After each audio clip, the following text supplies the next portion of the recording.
What comes to mind when I say the name Abe Saffron?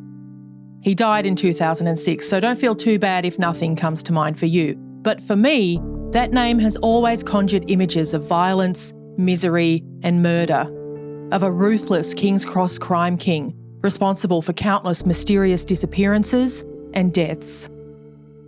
But that perspective has changed substantially since I read a new book called Saffron Incorporated.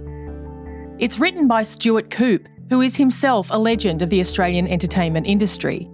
Coupe has been a leading music journalist since the 80s. He also became a manager of iconic Australian acts like the Hoodoo Gurus and Paul Kelly. He joins us on Australian True Crime to talk about the book, and I had to begin by asking him how a rock and roll guy came to write a book about an old gangster. This is Australian True Crime. We acknowledge the traditional owners of the land on which this podcast is created, the Wurundjeri Woi-wurrung people of the Kulin Nation. And a warning, this episode of the podcast contains graphic descriptions of violence. Well, I think, Meshel, it's one of the things that people, if they know my rock and roll world, don't know. I have a long-standing history more with crime fiction. I reviewed crime fiction for the Sydney Morning Herald for almost 20 years. I've edited 3 anthologies of crime fiction. Really? I had a magazine, Australia's first crime fiction magazine called Mean Streets, and along with a group of people, we came up with the Ned Kelly Awards, the Neddies as they're known. Oh, really? You're behind that? Over a long lunch at the Malaya restaurant in Sydney. And I actually have on a mantelpiece a Lifetime Achievement Award from the Ned Kelly. So I think I can qualify as having an interest in crime fiction, but I've also had a long-standing interest by very nature of that in criminality, and I've had an interest in characters and people. So this seemed like a really good opportunity to take my rock and roll obsession, because there's a lot of rock and roll in this book, and mix it in with some, I guess we call it true crime writing. But also, your natural stomping ground as a member of the Australian music scene for decades, for a long time the natural stomping ground was King's Cross, of course. That was sort of the epicentre of so much. And that was another part of it, because Saffron was the jumping off point. And then I went, okay, I moved to Sydney in August of 1978 and initially lived for a very brief period of time in King's Cross. But as you said, spent more time than I probably should have done hanging around King's Cross. Luckily, I had a lot of brain cells, I think, to start with. So the ones that were diminished over all those years left a few that still work. But so I was doing the classic, what was I, 23, 24, rock and roll, drugs, partying lifestyle, which involved spending far too much time at fairly iconic and notorious Sydney locations like the Mansell Room, the Rex Hotel, Benny's. But I also spent a lot of time in the Cross interviewing rock stars, because pretty much anyone who came to Australia in that period of time stayed at the Siebel Townhouse. The Siebel, that's what I was thinking of, the Siebel. I remember, everyone was staying there, rock stars, movie stars, everybody. And it's really fun to remember that and the way you talk about that, because, King's Cross was also, a bit of a shithole in its own. Full of drug addicts and scary people, but at the same time, Elton John's staying there when he's in town. So it was this thing, and it's a really small patch of land. Yes, look, in that era and to this day, it was a very strange hybrid microcosm of life. You would have doctors and lawyers and sophisticated people walking the streets with bohemians, the arts community. A lot of those people lived around the Cross. You would have a lot of sex workers. You would have spruikers. You would have security people. You would have an enormous number of, drug addicts. all sorts of figures sort of crossing paths. And I say early on in the book, one interview I did at the Siebel Townhouse in the early 80s was with Tom Waits. And one night I took him for a walk through King's Cross and nobody stopped us. No one said, "Hey, Tom," and a significant musical figure. But I figured, as with also Harry Dean Stanton, who I brought to Australia some years later, no one stopped either of them because they looked just like typical down on their luck, deadbeat King's Cross residents. So it was both incredibly glamorous and thrilling and exciting and exuberant, and also as scary as all get out. But it was so tantalising. I've never lived in Sydney, but I've spent a fair bit of time at the Cross. Whenever I was in town, that was where I gravitated to and where my friends gravitated to. Just a few weeks ago, though, I was in Sydney with my kids who were teenagers and we were having dinner and I said, "Oh, come on, we'll go to the Cross. I'll take you to the Cross." And now I knew, I had read, it's nothing anymore. My Christ, Stuart, it was so boring. And we're walking up and down the street and I was trying to explain to them what it used to be like, the energy that used to be there. And then we came across the plaques, the plaques in the ground, which I don't think I'd ever looked down before. I'd been too busy looking up at everything that was happening. But I saw the plaque for Carlotta from Les Girls and it got me thinking about, there is no plaque for Abe, is there? No, there's not. Abe, amidst everything else that he did, he was very generous with charities and handing out money. But yes, what the selection panel looks for when they had a plaque in mind for Abe Saffron, but he didn't like what it said. And in fact, I think he took legal action to prevent it because it said something about friends in high places. Well, he took exception to that and he took legal action to prevent that plaque from going down. So you write about the fact that he was litigious. He was happy to, he was sort of the ultimate colourful character, which is what we Australians love to call gangsters, essentially. But he protected his legacy, didn't he, legally? The main thing that annoyed him was Mr. Sin. Yes. The moment he was described in Parliament in South Australia by Peter Duncan like that, and he took legal action. And there was also a book on, figures in that world, and that referred to him as Mr. Sin. He took legal action there, and then there was a crossword puzzle in a newspaper in Queensland where I guess the clue was Mr. Sin and the answer was Saffron. So he got very upset about that, and I think his longevity was that he kept things very close to his chest. He was probably he wasn't an ostentatious criminal underworld figure. He didn't walk around King's Cross, from my understanding, looking like Tony Soprano. That came through really powerfully to me as a Melbourne citizen. You think of all the gangsters who do love the attention, love the limelight, swanning up and down Lygon Street and quoting The Godfather. And then they're all dead, by the way. And then there are other guys who keep a low profile, who make money, who just want to make money and stay alive. And it gave me the impression in the book that there was a turning point, that he sort of discovered really early on when he started to have brushes with the law that this ego trip is crazy. No one wants to go to jail and no one wants to be caught. And as you say, the most successful figures and the ones that have the longevity in the underworld are the ones that don't parade it. They don't make themselves targets. It doesn't mean they don't wield a phenomenal amount of power and influence. And I'm sorry, Abe, but you had friends in very, very high places. But they just go about their business. And I think Saffron was the classic figure like that. I write in the book that he and I had the same bank, the ANZ Bank in Macleay Street in the Cross. And I just say that, I wonder often whether he was standing in line before me or behind me for a teller, and I wouldn't have known. He kept very, a low profile, and I think that has a big factor to do with the fact that he wasn't shot at like Al Capone. I mean, he operated very, very successfully, regardless of what moral judgment you might make about his successful operations. He operated for over 4 decades and eventually did a very short and gentle period in jail for, like Al Capone, tax evasion. And you mentioned Carlotta earlier on, whilst he's in jail, not too many people treat the rest of the prison to an appearance from their girls. And that night, while the performance was on, they dined on takeaway from the local Chinese restaurant. That does not happen very often. I think if I went to jail, I wouldn't be allowed to have a night like that with visitors and Chinese food.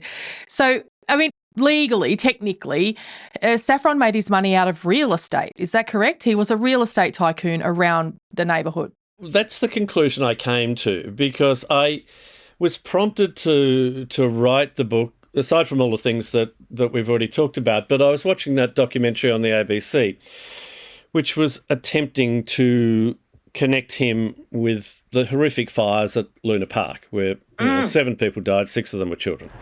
A fire started in the ghost train at approximately 10 p.m. Saturday the 9th of June. More than 30 people were riding the train when attendants saw black smoke pouring from entries and exits of the building.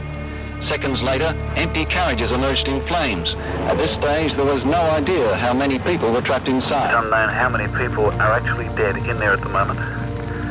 But we do know that up to 11 cars were trapped in the ghost train. So far, the police have been able to identify only 2 of the victims because the bodies had been badly burnt. A lot of it's through clothing and a lot of it will be through dental work.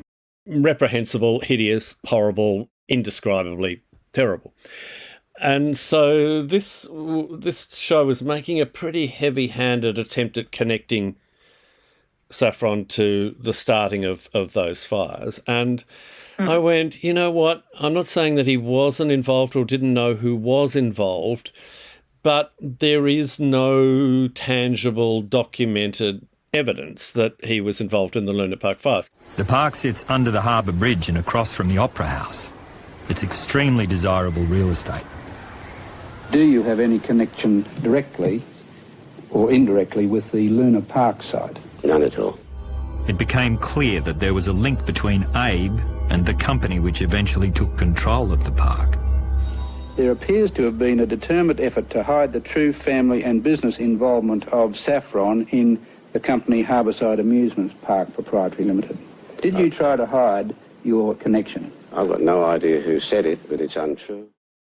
When people die so horrifically in fires, and I can't begin to imagine what that must have been like for parents and so forth, there aren't envelopes big enough.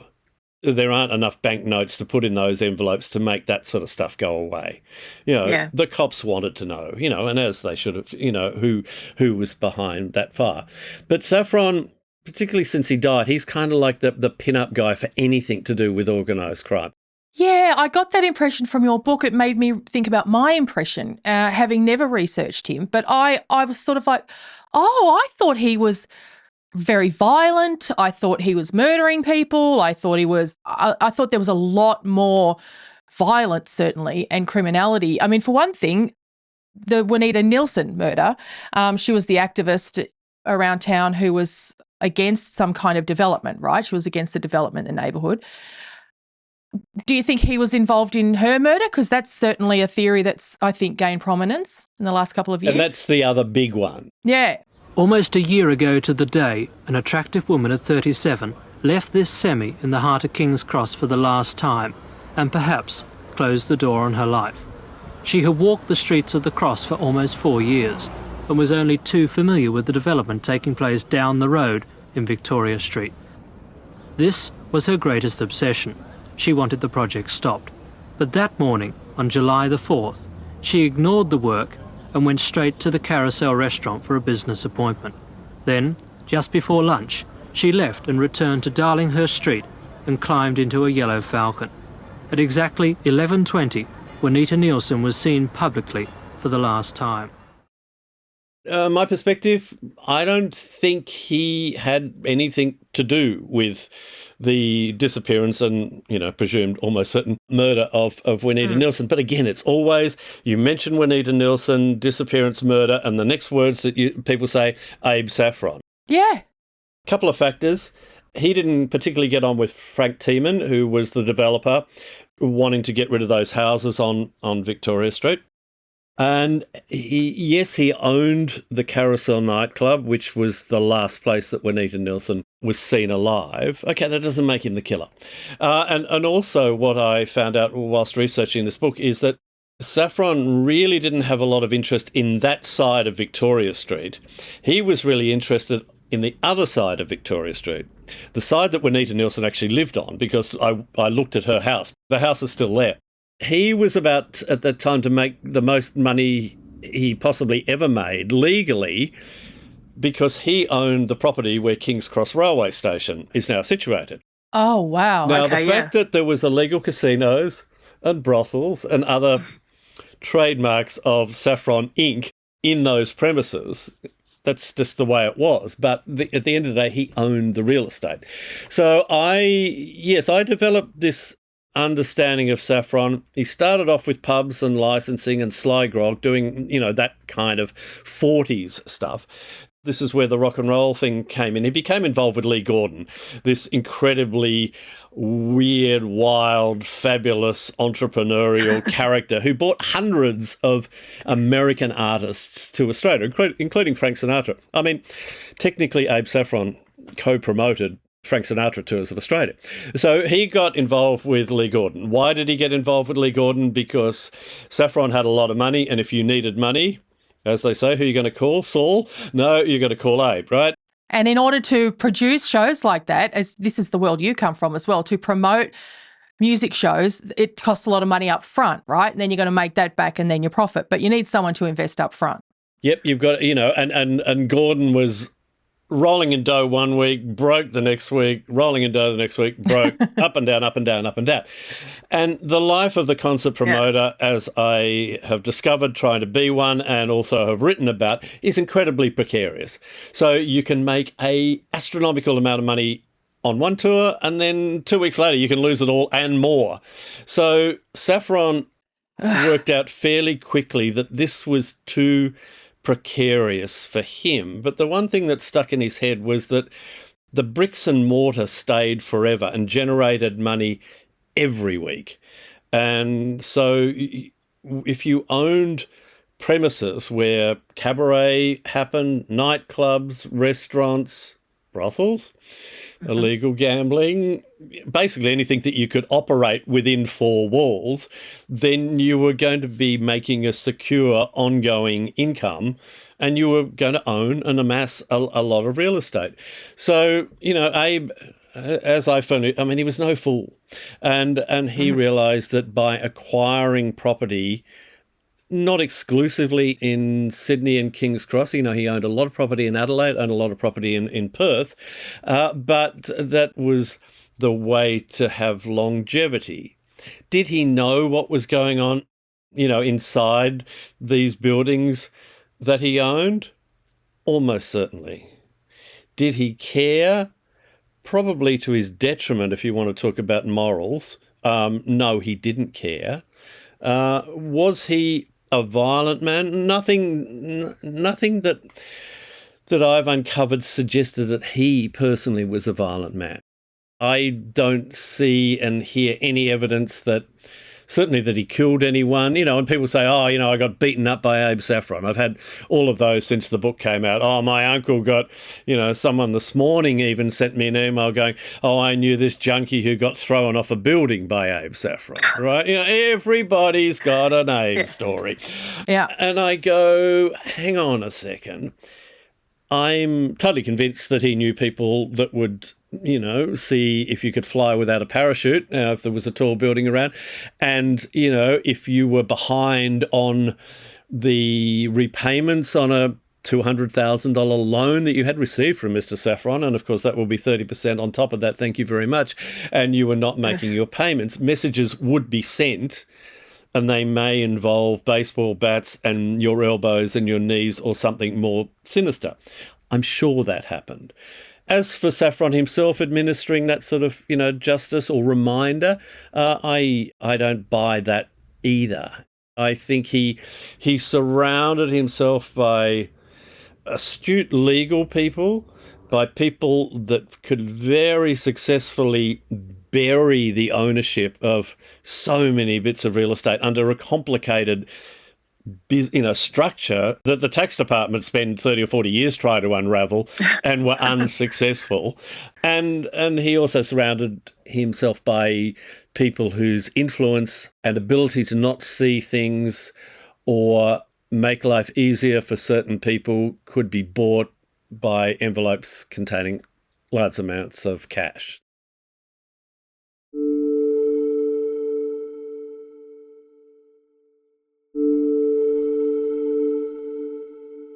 If you'd like to talk to someone about abuse that's taken place in your life, no matter how long ago it happened, your GP is always a good place to start.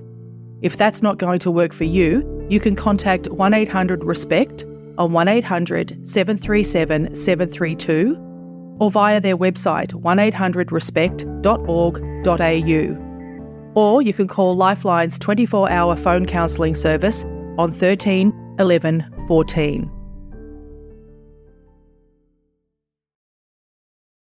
Also, it seemed to me from the book that he traded on his charm, actually, his good manners. He had friends in high places. Like, yes, he also had photographs of a lot of them in compromising positions, in orgies and all sorts of things. But in order even to get that close to people of influence, you can't be a thug. You can't be a dumb thug, can you?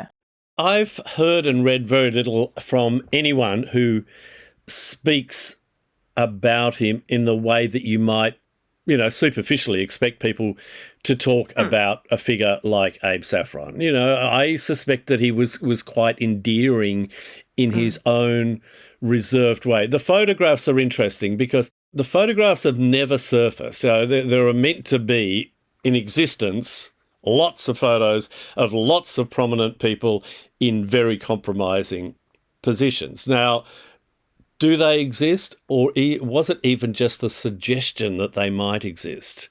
Because the chances of most of these figures doing something that maybe they shouldn't have done during the course of their life are fairly high. And so just the fact that I would say, you didn't see the two-way mirror in that hotel room, wink, wink, would you like to see my photos? That probably was enough to have people running scared. Makes me think about the Epstein files and the Epstein videos and photos that we hear so much about, but that are never published and never. So simply if you know you've done it, then just the idea that someone had evidence of it would be enough, surely, to intimidate you. It's the guilt factor. Yeah. Someone has just got to say, we will start circulating these photos, or I know where you live, I'll mail them to your wife, whatever, they might like to have a look at them too. You'd be keeping your mouth very, very quiet, I think. So, so he wielded power like that. But I had someone last week, I was doing an interview in one of the institutions in the Cross that has survived, the Tropicana Cafe. And an older guy, says he, who's almost older than anybody these days, but heard us talking about Saffron and me and the journalist, and he came over and he said, you've written a book about Abe, have you? And he said, I worked for Abe. He said, good man.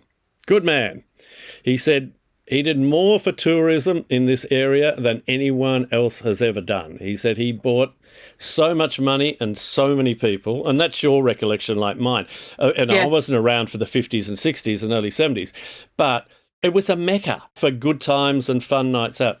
And he also said, and the other thing is, he gave a lot of people jobs. He employed a real lot of people. He was good to people. He said, mate, don't know what's in your book, but I can't say a bad thing about him. The Lay Girls Club is close to my heart because later on in the 90s, I worked with some of the women who were the original Lay Girls. Far from becoming more respectable, in fact, in some ways the Cross is becoming more extreme in the attractions that it offers. A few years ago, an all-male revue like Les Girls would have been out of the question in Sydney, as it would in most places where people like the differences between the sexes to be clear and obvious. Today it's part of the King's Cross scene.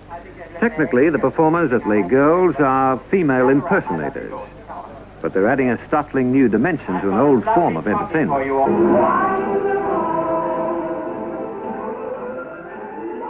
And so they spoke glowingly of the experience and of the place as the best time in their lives. They were in their late teens, early 20s, young trans people, although that expression didn't exist at the time. And they were treated like movie stars. I know, again, and you feature a story of violence happening in the club, but I've never heard that from any of these women, and I'm sure it did happen. But overwhelmingly, they had great memories of being treated well, treated like movie stars. And my parents from Little Toowoomba in Queensland went there for their honeymoon to see Les Girls. So, you know, that's just one example of Abe Saffron opening up the world for this group of people. And yeah, your story about your parents does not surprise me in the least. In those days in Sydney, I mean, now, like in other capital cities where there was once an entertainment mecca, you know, it's now all over different suburbs. You can go all around the place. But back in the glory days of King's Cross, if you wanted to go and see some cabaret, have a great dinner, see some excitement, see the lights, see everything, you know, flashy and wonderful, and have a night out that you were going to remember forever, you went to the Cross. It was like in New York, they talk about the bridge and tunnel crowds that flock into Manhattan on a Friday and Saturday nights to experience what Manhattan has to offer in full flight. And King's Cross was like that. You know, you wanted a good time. You didn't go, oh, yeah, you know, why don't we go down to the Cronulla Leagues Club, or why don't we, you know, go here, there, or other. You know, you only had one location in mind, and that was we're going to the Cross. And Saffron, like Bugsy Siegel in Las Vegas, is that overstating it to say that Saffron kind of was fundamental to building the Cross? Absolutely. And if a location wasn't his, it was someone who he knew, who he was involved with, sometimes in a business relationship, or someone who'd worked with him, you know, or someone particularly who had his nod of it's okay. You know, you can open your strip club, cabaret, restaurant, you know, don't make it too close. You know, I even have a story in the book of him warning off someone when he had a brief foray into record shops, you know, don't open your shop too close to my shop kind of thing. And that's the other thing about Saffron that's so intriguing. You know, Melbourne has always had so many of these figures. Yeah. They're all family orientated. They're all out to, you know, they're all trying to muscle in on each other, and they all make their own power plays, and they all have their own turf. And that's sort of mirrored around other cities. But in King's Cross, that's why Saffron is so known and, you know, such an infamous figure, because it was just him. You know, he was the guy. There were all these other people running around, in most cases, you know, less intelligent than Saffron. The criminal world is not known for its number of members that are in Mensa. But occasionally you get the odd couple, don't you, who, like him, who have the brains, have the charm, and who treat it like a business, which I think is the downfall of many others. Oh, he would have been, you know, out of the picture within a few years if he wasn't very astute. And what these figures learn to do, and I've seen it in the rock and roll world too, you know, they are leaders. They're really, really good at what they do. And one of their strengths is surrounding themselves by people who do things that they can't do really well. And I think Saffron was masterful in that. I mean, you know, he's operating in a world where pretty much everything outside of the real estate that he's dealing in is illegal. You know, gambling, sly gog, prostitution, blah, blah, blah.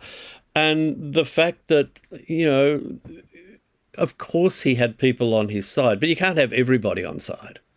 And, you know, he managed to survive for such an astonishing period of time Without being, I mean, look, let's look at his court appearances. You know, a runner for an SP bookie when he was a kid, trying to on-sell car radios that had been liberated from a couple of cars. I mean, we shouldn't laugh. It's criminal activity, but really, for the Mr. Big of Australian crime, you know, then there was the little sex escapade, you know, involving his fur whip, which made the headlines, and a little bit of bother because, you know, the licensing board thought that one individual should have just one pub. So, you know, every one of his relatives had their name on a license for a hotel that was clearly run by Saffron. But really, in the whole scheme of things, you know, one would have to put all of them down to misdemeanors. And he didn't do, you know, any time for any of these things. Well, another subject that you cover off on that I was shocked by the evidence or lack of that you found was drug importation. Of course, heroin hit Australia hard in the 70s and 80s, was still hitting hard in the 90s.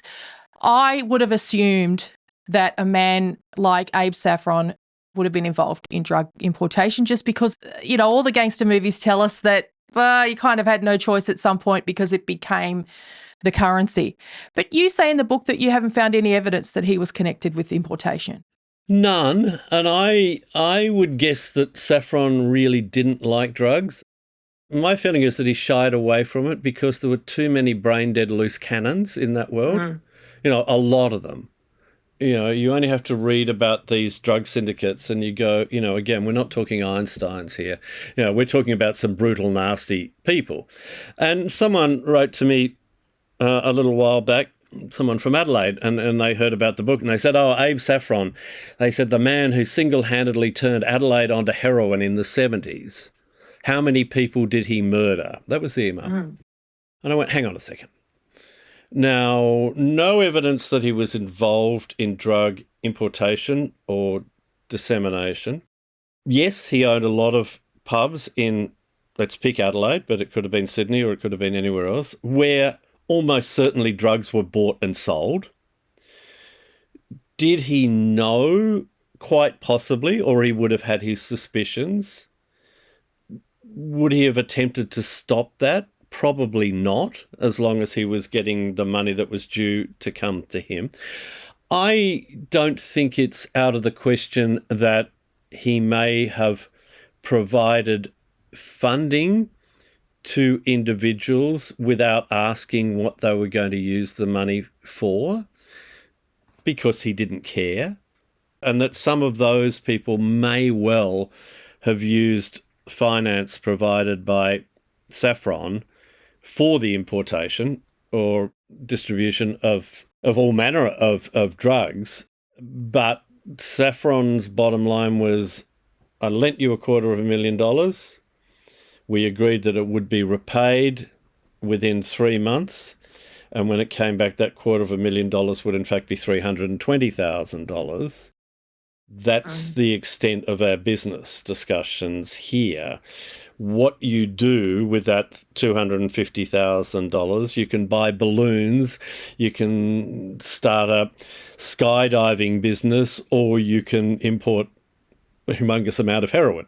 And again, look, there are people, you know, that will swear blind that Saffron was involved with drugs, and that's a big part of what he did. But I have certainly uncovered no evidence to suggest that is true. And my really strong feeling about Saffron is that he would have kept right away from that world because it was violent.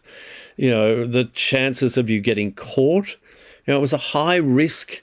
You know, any sort of importation of large quantities of, you know, let's say heroin or marijuana or amphetamines or anything like that, you know, it's the chances of you doing some serious jail time or getting badly hurt or killed by being around that world are really, really high.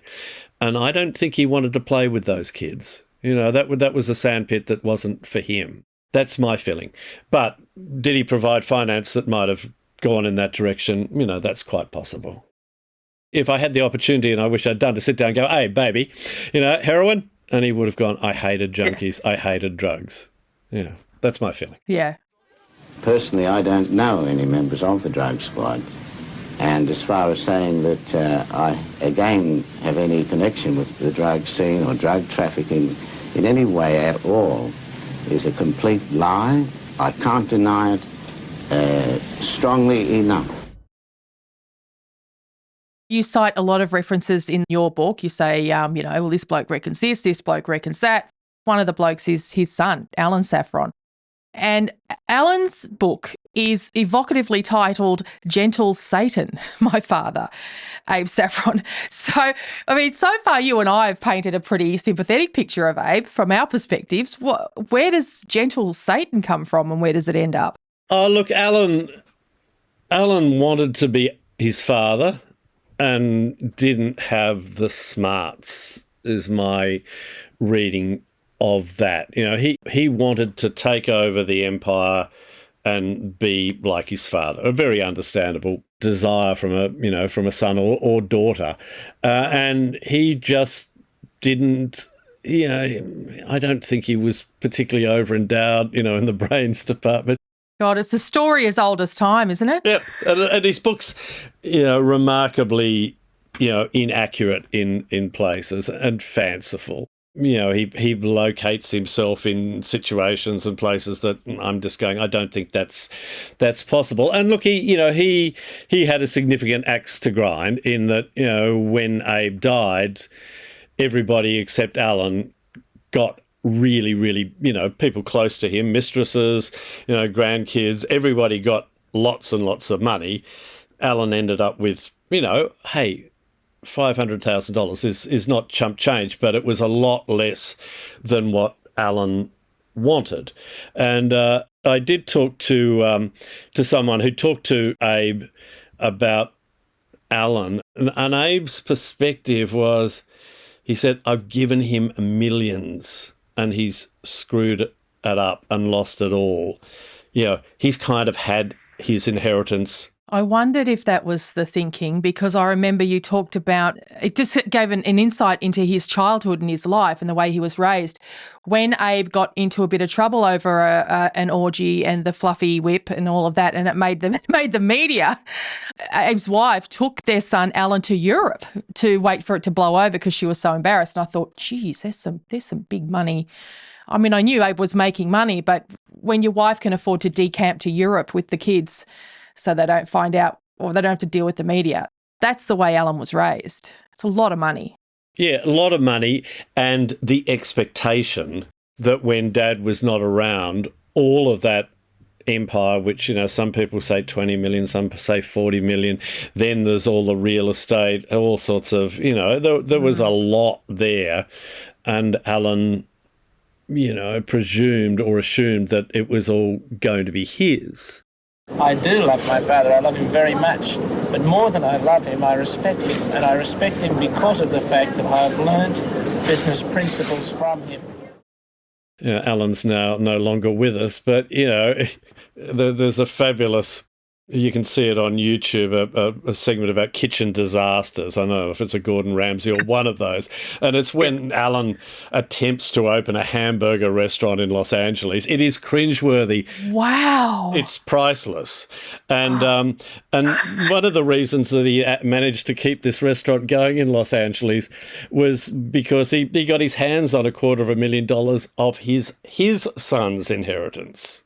Oh, no. Which was given to his son by Abe, but he managed to get his hands on it and invested in this restaurant. And then, his other son is currently behind bars, Bitcoin Yoda, on a Ponzi Bitcoin scam. And he's actually been, the lawyers asked me to take some stuff out of the manuscript of this book because that will come up in front of the courts in America soon, and they thought that some of what I've said might be prejudicial to the court proceedings. So what do they say about apples falling trees? I know, but unfortunately they fell a little bit too far in terms of the nous, the intelligence, the ability that their dad had, but the love of money certainly carried over.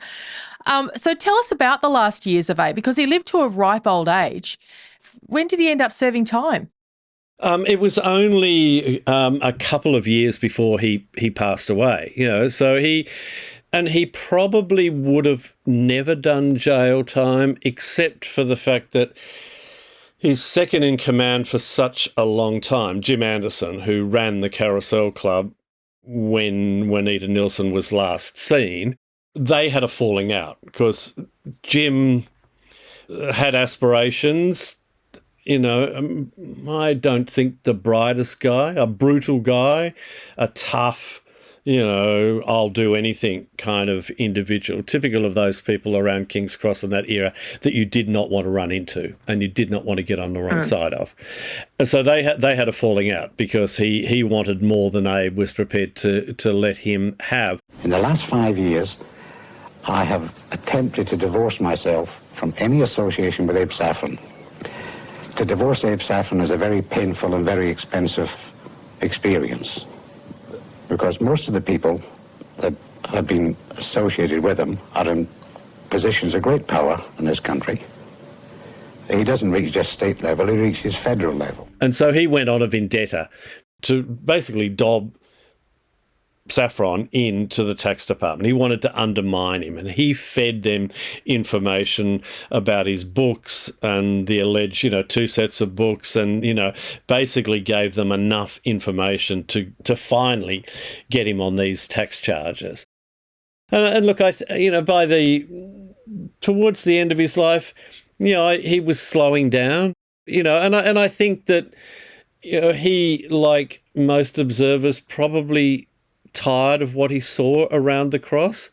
And, you have to remember that, he'd been there as a pivotal figure, since the 1940s, definitely through the 50s, 60s, 70s, 80s. My impression is that, he was very, very comfortable.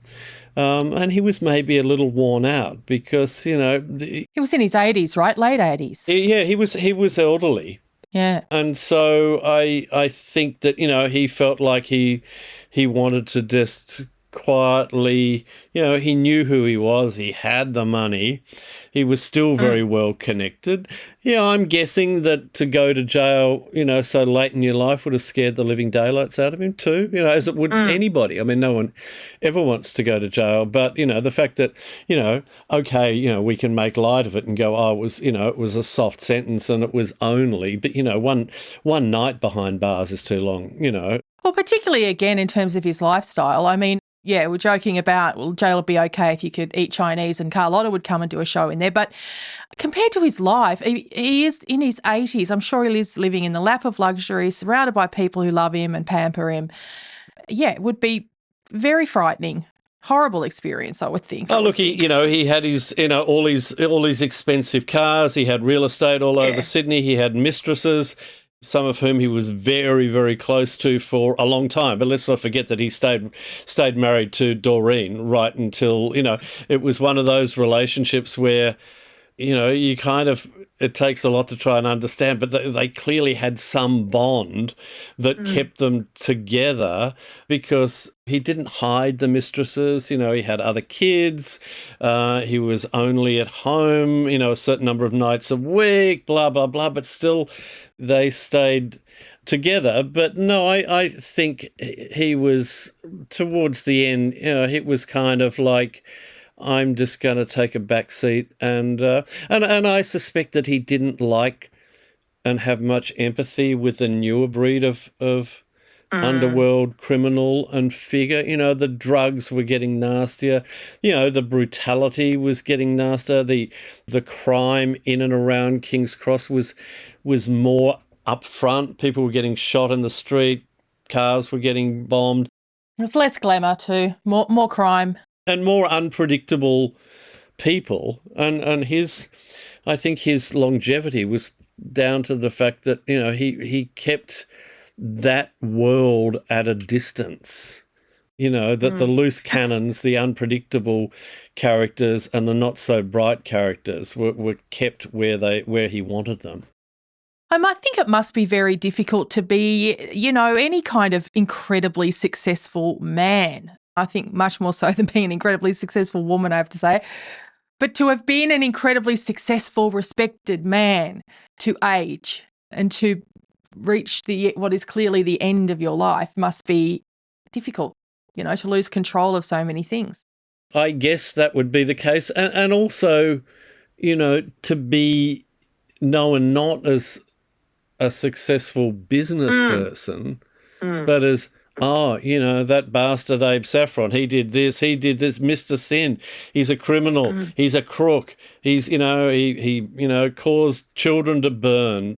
I would like to think that he wasn't involved. I mean, it's beyond my comprehension. It's a bit of a stretch, I think. Yeah, I think so. But, he gets into his 80s and surrounding him, he was the guy that set off, or organised a fire that killed children to happen. And he's the person who had Wanita Nielson killed. I mean, they're two big things to wrestle with. And I think they have seeped into the consciousness of who this guy was. Now that he's no longer around, and, most of us haven't seen or heard of him in real time in a very long time, these are the sorts of things that bubble to the top, and that's all that's left after a while. So that's what's great about your book. I mean, the level of research, the fact that you're going, look, I don't know, but there's no evidence to suggest this. There is evidence to suggest that. This is where I got the evidence.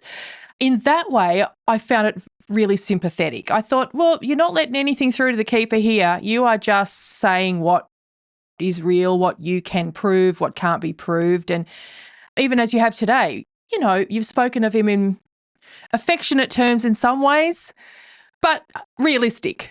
Yeah, I mean, I guess that's how I approach these things. And I think it was what prompted me to start the book, was like, let's find out, what sort of person he was, and what can be documented that he did.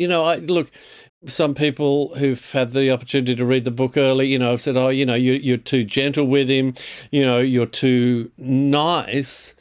And I go, no, I'm just looking at the facts. I remember when I read, I rely, as I say in the book, I relied very heavily on Duncan McNabb's book on Saffron, which was the second one published after Tony Reeves' book. And I remember when I first read it, I was incensed. I was furious. I went, who is this McNabb character? He's nothing more than an apologist for Abe Saffron. He was scum. He was terrible, and here's this guy telling me that he wasn't. Then when I did my own book, and Duncan was phenomenally helpful, answering queries and being a sounding board for all sorts of things, I went, look, he was involved in a lot of stuff, but there's also a phenomenal amount of things that are pinned on him via innuendo, and more so since he died.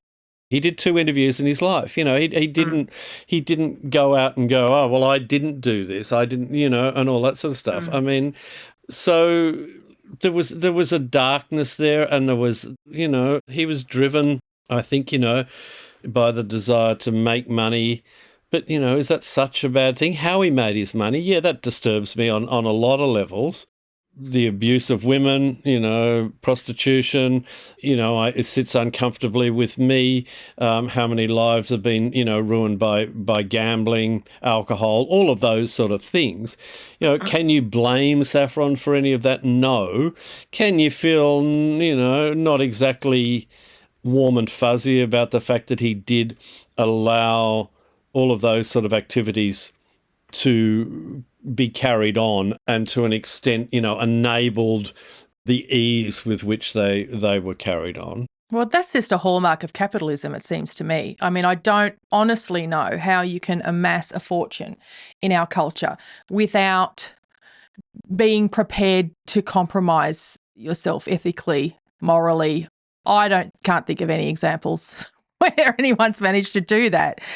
But I think that, as you and I have both said now, it's, compared to the myth of the man, it's actually confronting to think about the reality of the man. It's like, wow, I thought he was so much worse than this. It's confronting to read your evidence about who this individual was. Yeah, and look, I will stand corrected if, someone puts their hand up and goes, Stuart, you got it all wrong.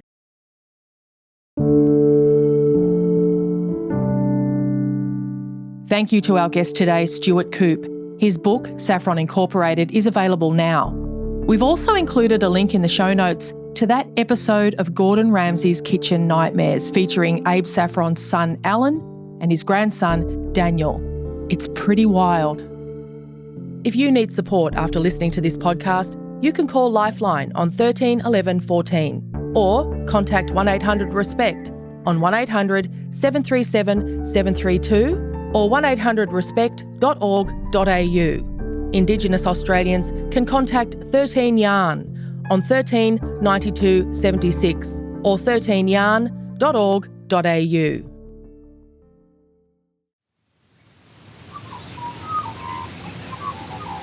The producers of this podcast recognise the traditional owners of the land on which it's recorded. They pay respect to the Aboriginal elders past, present and those emerging.